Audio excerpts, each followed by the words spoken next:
Chapter 6. Downhouse. Charles was busy with his work, but he often felt lonely. Charles wanted to find someone to share his life. Of all the girls he knew, the one he liked best was his cousin, Emma Wedgwood. Emma's father was his uncle, Josiah Wedgwood, who had helped convince Charles's father to let him go around the world on the Beagle. Charles asked Emma to marry him. To his delight, Emma said yes. The two were married on January 29, 1839, just before his 30th birthday. Emma was 30 also. Same year, Charles published his first book, Journal of Riches. It's based on his Beagle's diary. In December of 1839, the Darwin's first child, William, was born. Charles and Emma decided to move to the country to have more space for their growing family. They also hoped that Charles's sick problems would improve by moving away from the noisy, dirty city. Darwins moved to a small village called Down, 16 miles from London. They named home Downhouse. Charles loved exploring the fields, just like when he was a boy. He also kept writing in his notebooks. But by 1842, he'd begun to put his ideas about natural selection into a long paper. His first draft was 35 pages long. 2 years later, it had grown to 200 pages. He asked Emma to publish his paper if he died suddenly. He called the paper his species theory. The word theory has two meanings, which we think of as little t theory and big T theory. At this point, Charles's theory was little t theory. It was a hunch that needed to be tested. In other words, Charles's species theory was his ideas about evolution by natural selection. At this point, Charles's opinions were based on good evidence, such as the finches. But there wasn't enough evidence yet to call his ideas a big T theory. A big T theory is a group of ideas, rules, or principles that explains why or how something happens. But Charles's letter to Emma shows that he knew his ideas were very important. It also shows he was still afraid to step forward. So Charles continued to think and write in secret. He also worked on experiments and wrote other books and scientific papers. He spent 8 years seeing sea creatures called barnacles. All his work helped Charles understand natural selection better. Charles and Emma were also busy with their family. The Darwin had 10 children. Died in childhood, including Annie, their oldest daughter, who died in 1851 when she was 10. Annie, her father's favorite, her death led Charles to drift away from religion. The same year Amy died, Charles met the scientist Thomas Huxley. Became a close friend. His other friends, the geologist Charles Hooker and Joe Hooker, a botanist. Sometimes Charles dropped hints to them about his ideas, but he wasn't ready to show his secret paper, even to them. Instead, Charles kept working to make his argument stronger. He'd begun with scribbles in a notebook. Now, he had more than 200,000 words. Would he ever be brave enough to publish his ideas?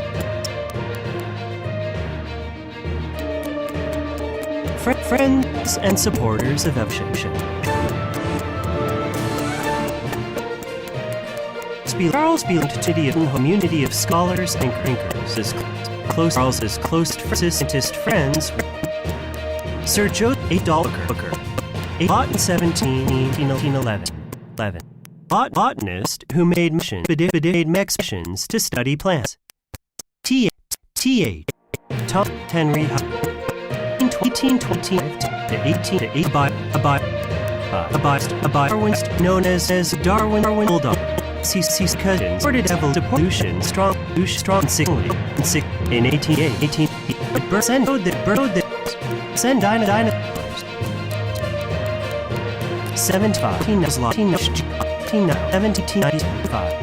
1875. A Scottish geologist whose work helped explain how the Earth was formed.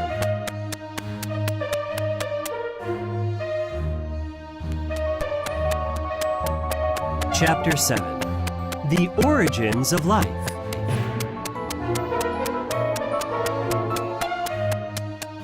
In 1858, Charles received another letter that changed his life. The letter was from Alfred Russel Wallace, a naturalist living in Malaysia.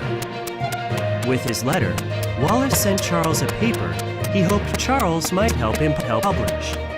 Charles was shocked when he read Wallace's paper. Wallace had the same ideas about natural selection that he did. Charles didn't know what to do. He had poured his heart into this work for so long, but had been too afraid to step forward. Yet, if he didn't publish his ideas now, someone else would get credit for a theory he'd discovered years before. Charles was honest and wanted to be fair to Wallace. He told his scientist friends the truth about what he had been working on. They came up with a plan. They would read papers by both Charles and Alfred Wallace at the same scientific meeting, so both men would get credit for the discovery. The meeting took place on July 1st, 1858. Joseph Hooker first read notes on evolution that Charles had written in 1844 and 1857. Then, while read Wallace papers writ in Team DA, it was clear that Charles had come on the free first. Wallace, he not there at the meeting. He lived halfway. Although Charles wasn't at this important meeting either. He stayed home because one of his children had become sick and died a few days before. Charles was so sad about his son's death. He could hardly think about anything else. Although Charles didn't mind missing the meeting, he realized the time had come. He simply put all his ideas to a book.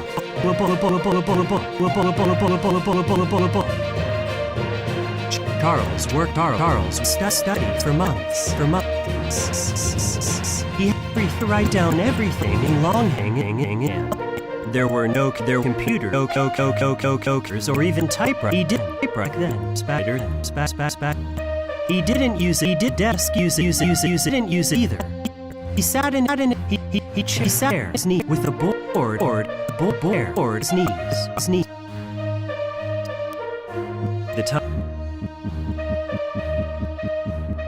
By the time he finished writing, in 1959, Charles was exhausted. He went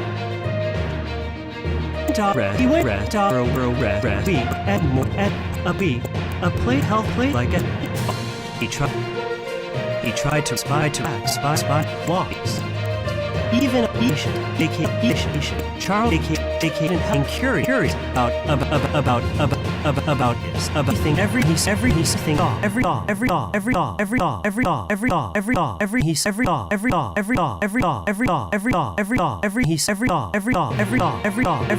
title is on origin of species by means of natural selection.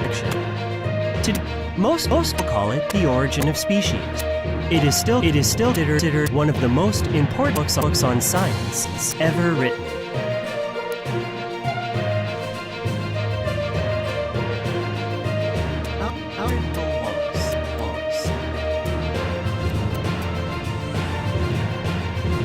Alfred Wallace, the co-discoverer of natural selection, born in 1823 in three ways.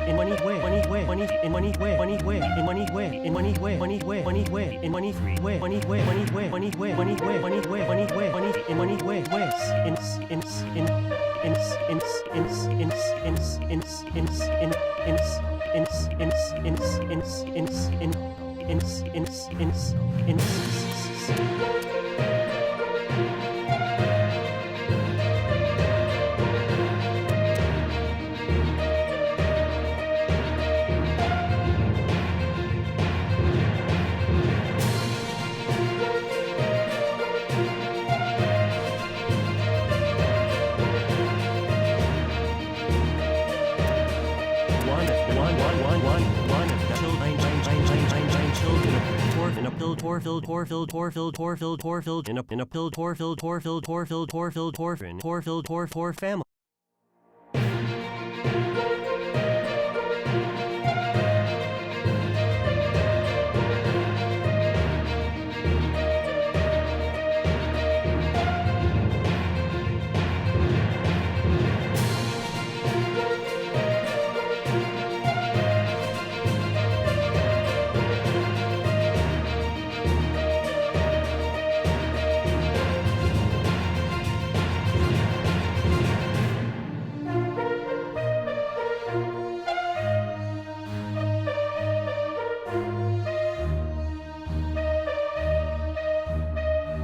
Wallace decided to seek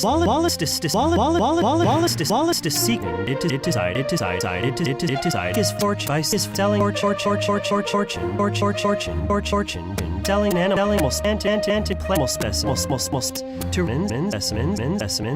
specimens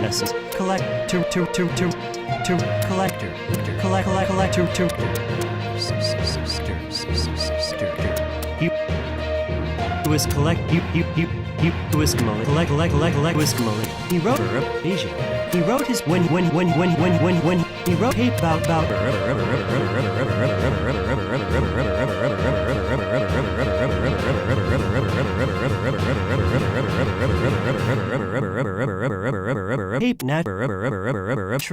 about natural about in section in 1858.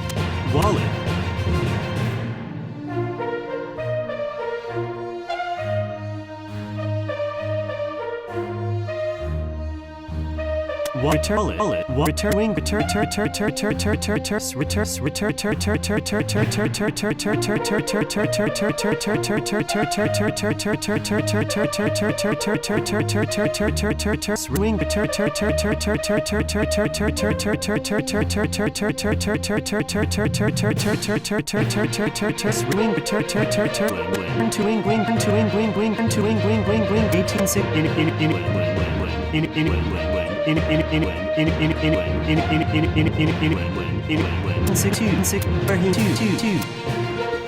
Where he married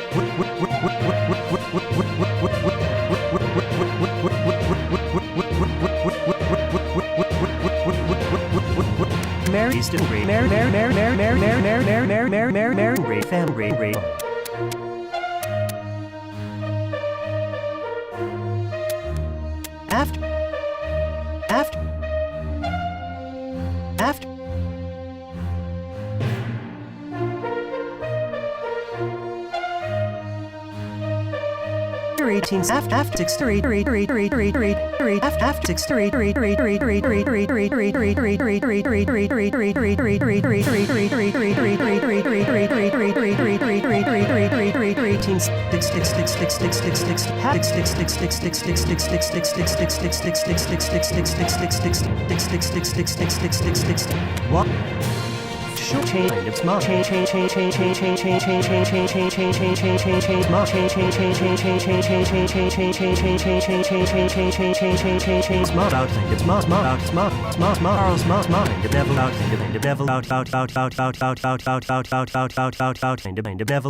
Human.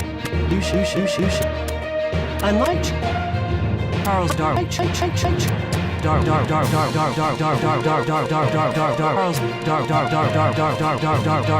let's decide what did human society be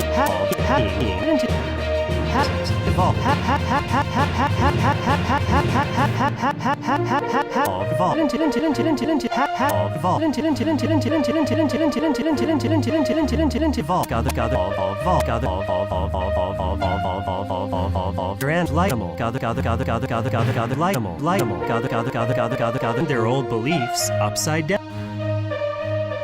Wallace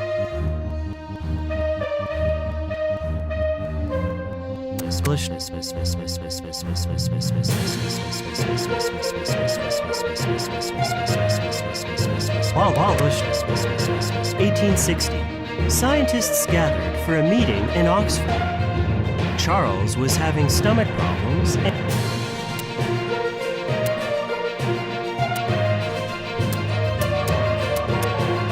Chapter Charles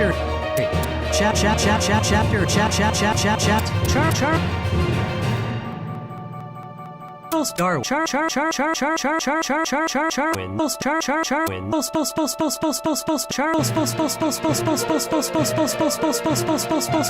Charles Revolution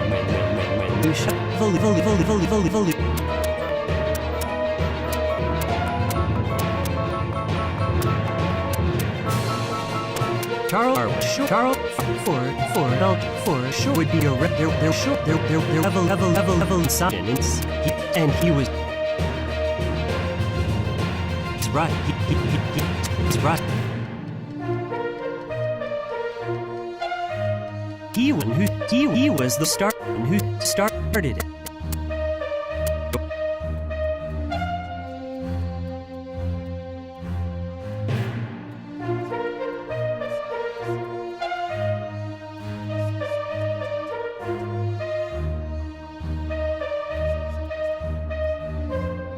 Of his thought he had to be right, had to be turn if it turned their leaves upside down. My board up the mud. Charles wrote. In June 60, scientists gathered in Oxford. Charles was having stomach problems and didn't attend. Perhaps it was just as well. The meeting turned into a huge argument about the origin of species.